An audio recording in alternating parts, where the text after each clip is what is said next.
अस्सलामुअलैकुम वरहमतुल्लाहि वबरकातुहू। हेलो दोस्तों, मेरा नाम है मोहम्मद दिलशाद और आप देख रहे हैं मेरा YouTube channel D study official. आज की इस वीडियो में आप लोगों को नज्म के बारे में बताऊंगा कि नज्म की इब्तिदा कैसे हुई और उसकी तरक्की कैसे हुई और आज के ज़माने में कौन कौन से लोग इस नज्म में शामिल है और कौन कौन से लोग फेमस है, ये सारी चीज बताऊंगा।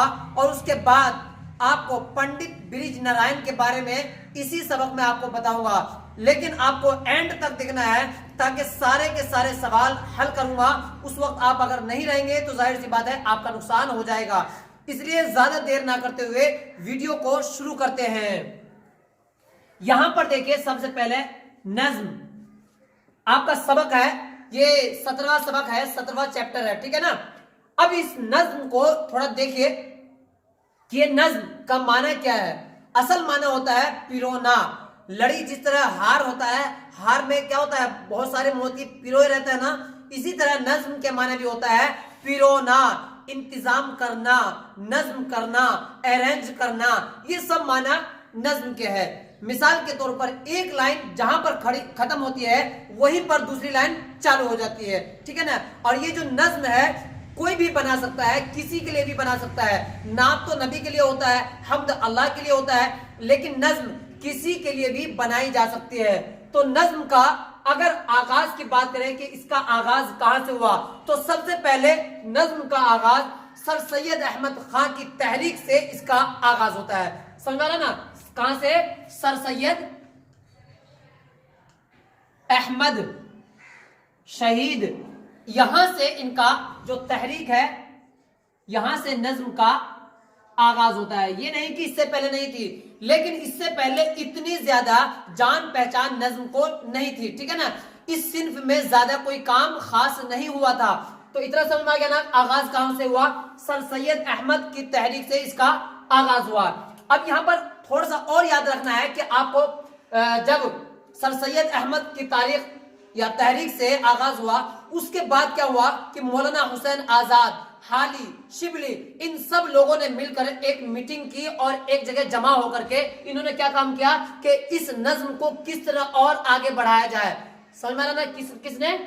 सैयद अहमद हो गया, हाली, अल्ताफ हुसैन हाली, उसके बाद अल्लामा शिबली, अल्लामा शिबली, इन सब लोगों की क़ियादत में नज्म का कयाम हुआ। समझ में आ रहा ना। हुसैन आजाद और कौन? अल्ताफ हुसैन हाली और सर सैयद अहमद, इन तीन की वजह से नज्म के अंदर बुनियाद डाली गई। समझ में आ रहा ना, इतना तो मुझे लगता है समझ में आपको आ गया होगा। अब यहां पर देखिए, जब महकमा तालीम हुकूमत पंजाब के कयाम के दौरान हुसैन साहब ने और आजाद साहब ने, हाली साहब ने इसका कयाम किया। इतना समझ में आ गया ना कि नज्म के माने क्या है, आगाज कहां से हुआ है। अब इसका यहां पर देखिए आगाज जदीद। तो नज्म निगारी में शोहरत जो पाई है, यानी तरक्की जो और ज्यादा हुई है, ये तो इतना हो गया, ये शुरुआत हुई है, लेकिन अब जो और ज्यादा तरक्की हुई है तो उसमें तरक्की में करने वाले इस्माइल मेठी साहब है, डिप्टी नजीर है, अब्दुल हलीम शरर है, अकबर इलाहाबादी है, ठीक है ना। तो अगर आपसे पूछा जाए कि आगाज जदीद यानी जो नज्म जो हुआ है और ज्यादा इसमें तरक्की कब हुई है, तो आप कह सकते हैं किसने कराई है? देख लीजिए यहां पर, इस्माइल मेरठी, ठीक है, डिप्टी नजीर, अब्दुल हलीम शरर, ठीक है। इन सब लोगों ने मिल करके नज्म निगारी में शोहरत और ज्यादा बटोरी। इन लोगों ने तो कयाम किया, लेकिन इन्होंने क्या किया, इसको और ज्यादा नया जामा पहनाया और ज्यादा उसमें तरक्कियात किया और ज्यादा उसमें तरक्की हुई, ठीक है ना। इतना समझ में आ गया किन किन लोगों के द्वारा? इस्माइल मेरठी, डिप्टी नजीर और अब्दुल हलीम शरर। तो मुझे लगता है इतनी चीज भी आपको समझ में आ गई होगी। अब फिर क्या हुआ, ये तो इससे पहले की बात थी, यानी 20वीं सदी से भी पहले की बात थी। अब 20वीं सदी में नज्म का जो शुरुआत हुई है, नज्म का जो आगाज हुआ है, उसमें कौन कौन लोग थे? तो इसमें भी आप याद रखिए, दुर्गा सहाय, समझ में आ रहा ना। दुर्गा सहाय सरवर जहां, इनका नाम क्या है? दुर्गा सहाय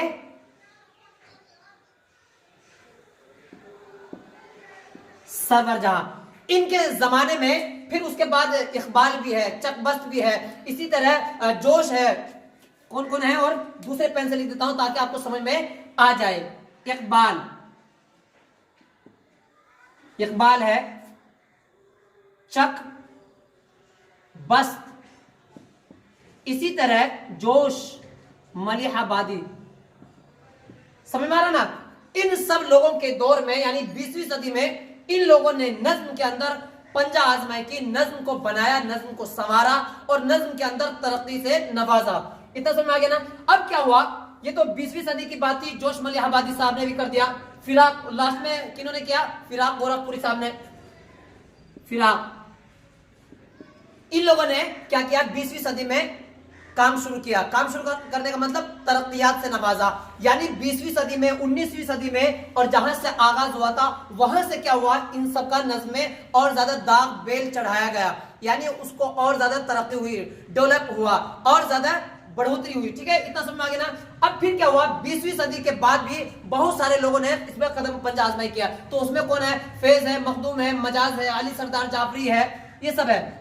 उसमें कौन कौन से हैं? फैज,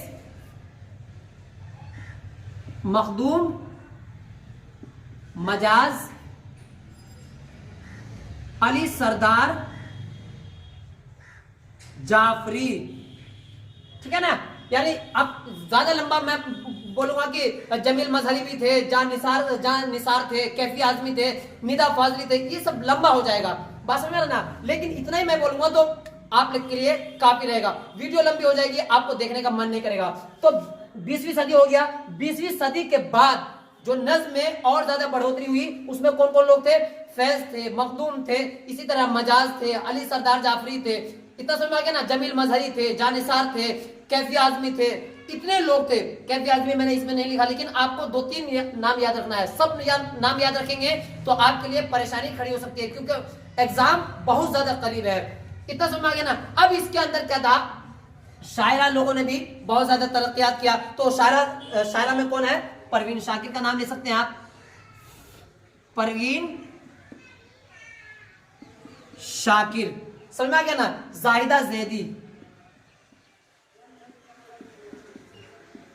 जाहिदा जैदी, ठीक है ना। 2 ही नाम याद रखिए। वैसे तो फहमीदा रियाज भी है और भी है, लेकिन आपको 2 ही नाम याद रखना है। परवीन शाकिर, इसको सब जानते हैं, और जाहिदा जैदी इसको भी बहुत सारे लोग जानते हैं। तो मुझे लगता है इतनी चीज तो आपको समझ में आ गया होगा कि ये नज्म का आगाज कहां से हुआ है, फिर उसके बाद किन लोगों ने कदम पंजा आजमाई किया है, उसके बाद 20वीं सदी में कौन कौन लोग थे, 21वीं सदी यानी 20वीं सदी के बाद कौन कौन लोग थे।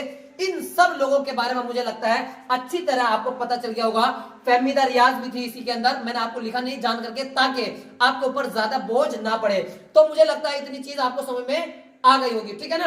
अब इसके बाद मैं आपको समझाता हूं कि चकबस्त कौन थे, इनका नाम क्या है, ये सारी की सारी चीज मैं बताऊंगा। लेकिन इससे पहले मैं क्या कर लूं, इसको पहले मिटा देता हूं, ठीक है।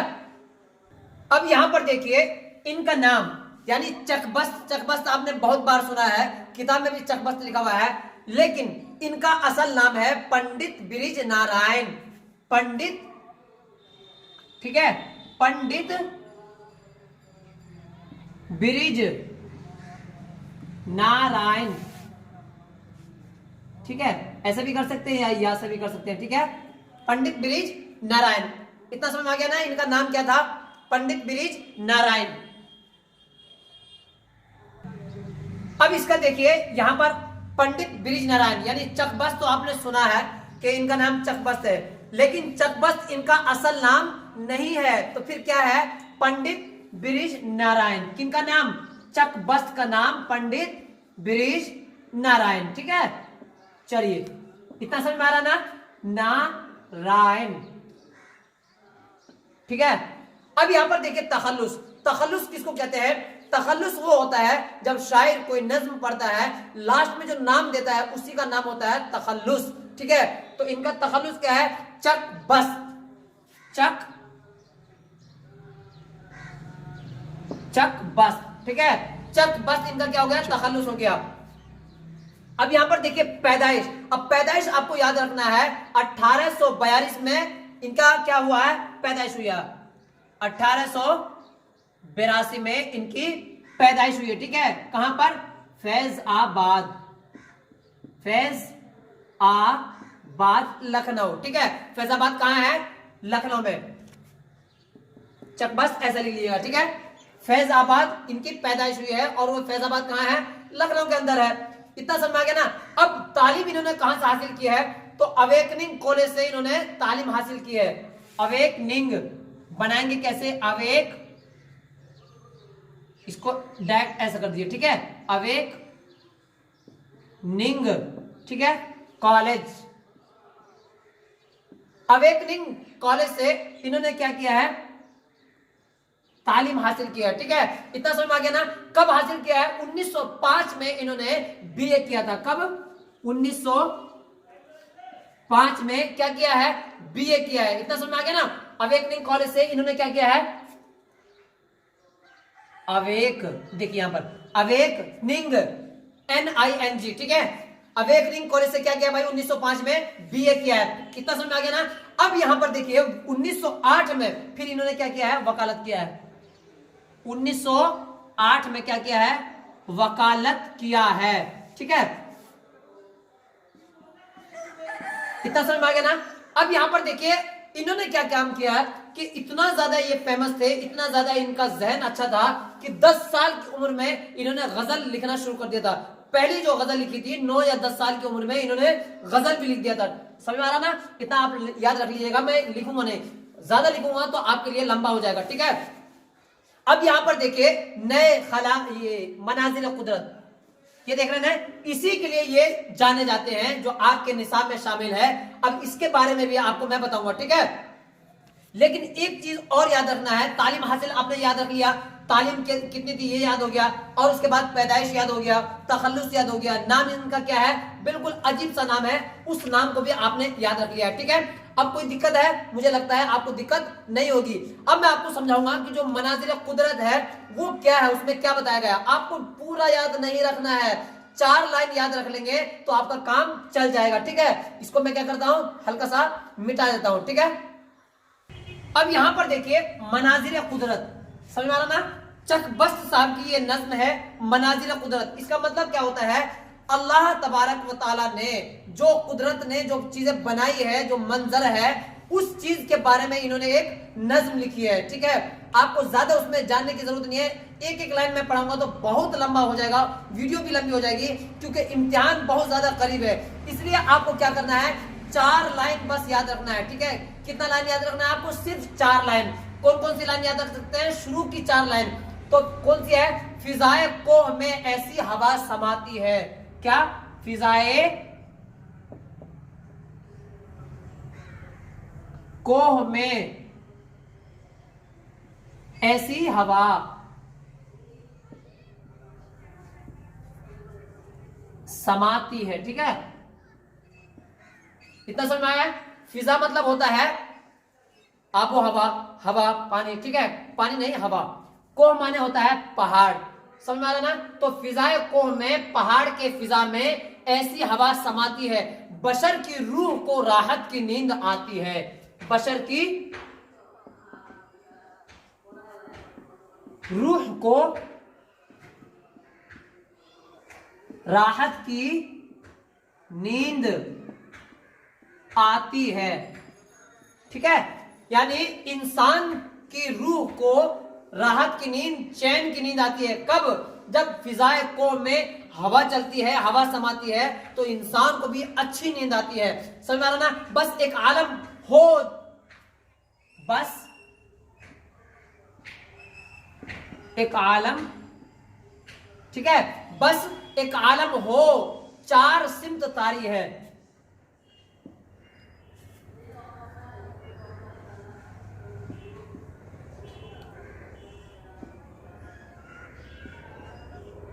ठीक है, बस एक आलम हो, 4 सिमत तारी है, ठीक है।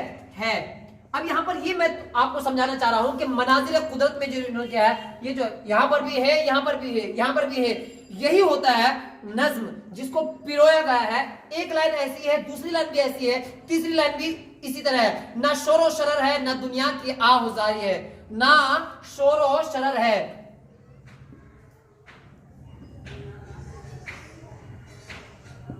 शरर है, ना दुनिया की आहो जारी है। अब यहां पर देखिए ये 4 लाइन हुआ है, यानी कि ना शोर है, ना शरर है, ना दुनिया की क्या परेशानी है। आपको सिर्फ मतलब भी इतना याद नहीं रखना है, लेकिन 4 लाइन याद रख लेंगे चकबस्त के बारे में, और अपने मजमून में जब लिखेंगे तो आपका मजमून का 4 चांद लग जाएगा, आपको अच्छे नंबर मिलने के चांसेस ज्यादा रहेंगे। वरना सारी लाइन लिखूंगा, वक्त भी ज्यादा जाएगा और आपको मैं पढ़ा भी नहीं पाऊंगा, ठीक है ना, और आपको कैच भी नहीं हो पाएगा आपको, ठीक है ना। मुझे लगता है इतना चीज आपको समझ में आ गया होगा। अब मैं आपको सवाल हल कराता हूं कि सवाल में क्या क्या चीजें हैं, ताकि आपका कोई भी आपत्ति, कोई भी इश्काल बाकी ना रहे। तो चलिए सवाल को हल करते हैं, ठीक है। अब चलिए सवाल हल कर रहे हैं। सवाल नंबर 1, चकबस्त का इंतकाल कहां और कब हुआ? तो चकबस्त का इंतकाल 1926 को रायबरेली में हुआ है। कहां पर हुआ है? 1926 को रायबरेली में हुआ है, जो कि मुरादाबाद के आसपास है। सवाल नंबर 2, चकबस्त ने कौन कौन सी डिग्रियां हासिल की? मैंने आपको बताया भी था, बीए भी किया है और वकालत की डिग्री भी हासिल किया है, ठीक है। सवाल नंबर 3, चकबस्त का इंतकाल किस बीमारी में हुआ? दिमाग पर फालिज का असर हो गया था। क्या हुआ था? दिमाग पर फालिज का असर हो गया था, इसलिए उनका इंतकाल हो गया, सफर के दौरान ही हुआ था। सवाल नंबर 4, चकबस्त की कौन सी नज्म हमारे निसाब में शामिल है? हमारे निसाब में जो शामिल है या हमारे सिलेबस में, वो मनाजिरे कुदरत है, ठीक है। सवाल नंबर 5, चकबस्त का पूरा नाम क्या था? तो मैंने आपको बताया, पंडित ब्रिज नारायण, ठीक है। अब सवाल नंबर 1, चकबस्त के बारे में 5 जुमले लिखिए। आप लिख सकते हैं कि उनकी पैदाइश 1882 में उनकी पैदाइश हुई है। कहां पर हुई है ये भी आपको मैंने बता दिया था, फैजाबाद में हुई है, ठीक है, यूपी में। और उसके बाद उन्होंने बीए किया, फिर वकालत किया, और वकालत के बाद सफर के दौरान उनका इंतकाल हो गया 1926 को, ठीक है, रायबरेली में ही उनका इंतकाल हो गया। इतना समझ में आ गया ना? 5 जुमले इस तरह भी आप लिख सकते हैं। सवाल नंबर 2, जदीद उर्दू नज्म की मुख्तसर तारीफ कीजिए। सर सैयद तहरीक के जेर असर मगरिब से इस्तिफादे का दौर शुरू हुआ तो नज्म निगारी की रिवायत में इनकलाब आ गया। यानी ये थोड़ा खतरनाक अल्फाज है, मैंने आपको बताया था, मोहम्मद हुसैन आजाद, अल्ताफ हुसैन हाली और शिबली, सर सैयद अहमद, इन चारों लोगों ने नज्म की बुनियाद डाली और नज्म को बनाया, संवारा और उसके ऊपर खूब ज्यादा काम किया, ठीक है, इतना लिख सकते हैं। और नज्म के माने भी मैंने आपको समझाया था कि नज्म का असल माना होता है पिरोना। लड़ी जिस तरह पिरोई जाती है, मोती पिरोया जाता है, इसी तरह एक लाइन दूसरे लाइन के साथ बिल्कुल हम शक्ल होती है। सवाल नंबर 3, जेर निसाब नज्म में शायर ने कहां की मंजर निगारी की है? तो शायर ने देहरादून के पहाड़ी का और पहाड़ी की जो फिजा थी उसका मंजर कशी किया है इन्होंने, ठीक है, इतना समझ में आ गया ना? हाँ। सवाल नंबर 4, नज्म के अज्जाए तरकीबी पर रोशनी डालिए। यानी नज्म के अंदर जो होती है वो कौन कौन सी अज्जाए तरकीबी होती है? तो उसमें आप लिख सकते हैं, मौजू लिख सकते हैं, हैत लिख सकते हैं, मंजर कशी लिख सकते हैं, मवाद और उसलूब लिख सकते हैं। बात समझ आना? तवील सवालात। चकबस्त की नज्म निगारी का फनी जायजा लीजिए। चकबस्त उर्दू के जदीद नज्म निगारों में बुलंद मकाम और मर्तबा के हामिल है। ये एक फितरी शायर थे, इनके बारे में भी आप लंबा लिख सकते हैं या ज्यादा है, आप लंबा लिखेंगे तो आपको और ज्यादा नंबर मिलेगा, ठीक है। चलिए, उनकी नज्मों में हमें मनाजिरे फितरत की अक्कासी के साथ साथ रिवायती मौज़ूआत भी मिलते हैं। उन्होंने अपनी नज्मों में ख्यालात भी पेश किए हैं। चकबस्त ने वतनी नज़में भी कही हैं जो फनी एतबार से बहुत ज्यादा उम्दा और फायदेमंद है। चलिए सवाल नंबर 2, जदीद नज्म की तारीफ करते हुए उनका इर्तिकाई जायजा लीजिए। तो इर्तिकाई जायजा जो भी है आपको लिखना है सवाल के अंदर, ठीक है।